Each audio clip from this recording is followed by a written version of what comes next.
Afternoon guys, mga kalapatids. So ito, kakabili ko lang ng pagkain nila. Ito breeder mix. Tsaka kumuha ako ng Integra 3K para naman sa mga sisiw kasi pampagatas daw yun eh. So nasanay na ako na bumibili ako nun kasi may sisiw nga sa loob. So ito, ang ganda oh. Ang ganda, linis no. Maganda yung laging labas nung na product nung nagtitinda diyan sa labasan sa amin. So ito, kumuha rin ako nitong Integra 3K para naman to sa mga sisiw. Tapos ito naman dublado para sa mga manok naman natin. So ngayon papatuka ako kasi maggagabi na. So patuka na tayo. So ito para naman to sa manok. Okay, let's go. Okay, so simulan na natin silang pakainin. So kanina naglagay ako kaso matapon. So, ngayon ulitin ko yung lagay. Okay, so kalat natin no. So, mayroon pala akong good news sa inyo. Charam, nakabalik na to. Itong black white feather natin. Okay. So doon pala siya bumalik sa dating may-ari. Tropa natin si Jeric. So binalik siya. Ano na rin niya nalaman, gabi na rin niya nalaman na nakabalik nga yan sa kanya. Kasi nung hapon wala pa raw sa kanya. So nung gabi nagchat siya sa akin na nandun nga sa kanya. So pinuntahan natin yan gabi pa sa kanya. So ngayon may makulit. Habang naglalagay ako kanina ng pagkain, tinalunan ako nung isa. Ayan oh, sayang, natapon. Ay ayoko naman magpalabas para ipakain sa kanila yan kasi nag-uulan. So sayang So ito naman ang pakakainin natin. Nag-aabang na sila So ngayon sila naman ngayon ang lalagyan natin.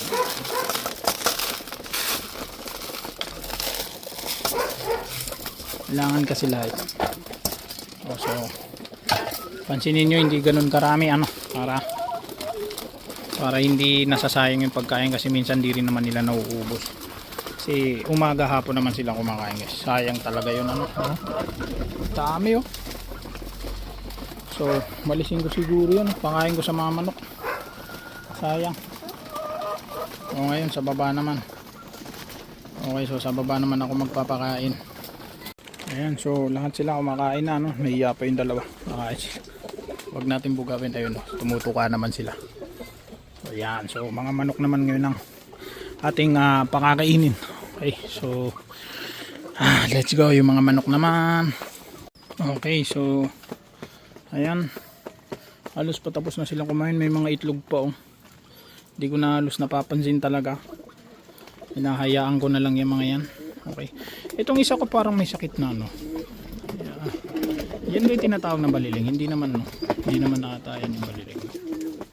Siya guys, para siyang, alam mo yun, parang lasing kung tumatakbo siya. So naaawa ako sa kanya simula nung nawala siya ng isang araw. Tumambay siya sa bubong ng isang araw. Pagbalik ganyan na, para siyang nahihilo-hilo. Okay, so buti na lang bumalik tong bumalik tong black white feather natin kasi sayang. Ito malapit ko na rin pagka natuto yan tumuka. Ayan, yung dalawang inakay na yan, i-release ko po sa inyo yan kaso may isa tayong problema pero sa mga gusto na lang siguro may isa tayong problema, hindi ko po nasisingan yan. So wala po talagang singsing yan wala siyang singsing. So sa mga gusto na lang mag-ibon, or kung may mga bata siguro, sa mga bata na lang ulit siguro kasi wala nga singsing. So sa mga gusto na lang magkalapate na kung kaya nyo pa singsingan, isingsingan nyo, kaso malabo na talaga masingsingan yan.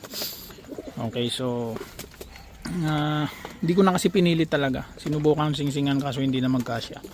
Ayoko naman mabali yung paa niya, ayoko rin masaktan yung ibon, so hindi ko na lang pinilit. Ayan, bumabara ako na rin. Dating YB yan guys, tinan nyo ngayon bumabara ako na. Ayan, So masaya kasi nakabalik na. And then ito meron na rin yung inakay, so re-release ko rin po yan sa inyo kapag pwede na rin. So marami-rami tayong ipamimigay ngayon. So as of now wala pa akong napipili kasi lahat ng mga nagko-comment lahat malalayo. Okay, so problema ko pa ngayon itong kulungan, paano lilinisin kasi kahoy kasi to. At may problema na rin, na putol-putol na rin to, yung maliliit na ano niya, nagkaroon na rin ng problema, putol-putol na rin, nasira na rin pala nila yung kulungan nila, so hindi ko alam anong kayang pwede kong gawin sa kulungan na to. So ayan, puro tain na siya, hindi na magandang i-vlog. Puro tain na yung kulungan. So baka hindi ko alam, ayoko naman gibain to kasi sayang. So siguro next next na mabakante siguro yung oras ko, try kong linisin. Ayan, nagpapakain siya. Akala ko nung una hindi siya pinapakain yan so talagang nag-alala ako sa mga inakay baka hindi mabuhay, pero ayan, sinusubuan naman siya. So ito nagpapasubo rin to.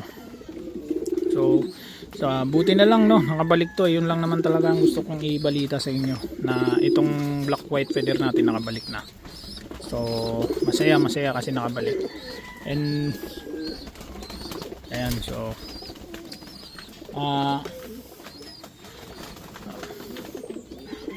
pagka meron ulit akong update guys na ito yung inaantay kong mangitlog yung nandun, yun inaantay ko yan mangitlog. Ayun yung pares niya, so inaantay ko rin yan mangitlog. Kapag nangitlog yan, ibibigay ko rin sa inyo. Ito pala, ito yan. So pag nangitlog yan, i-release ko rin po yan sa inyo. Okay, so kasi hindi muna talaga ako mag-iinakay. So pansinin niyo yung black white feather natin, bumalik na. Yun talagang teritoryo nila. Ayan yung pares niya, yung puti. So kapag meron akong bagong itlog ulit at may bagong pisa, ibibigay i-release pa rin natin. So sa ngayon hindi pa ako nakakapag-release. Nandyan pa sa baba yung gusto kong i-release. So sa ngayon wala pa ako napipili na gustong pumunta dito sa area ko.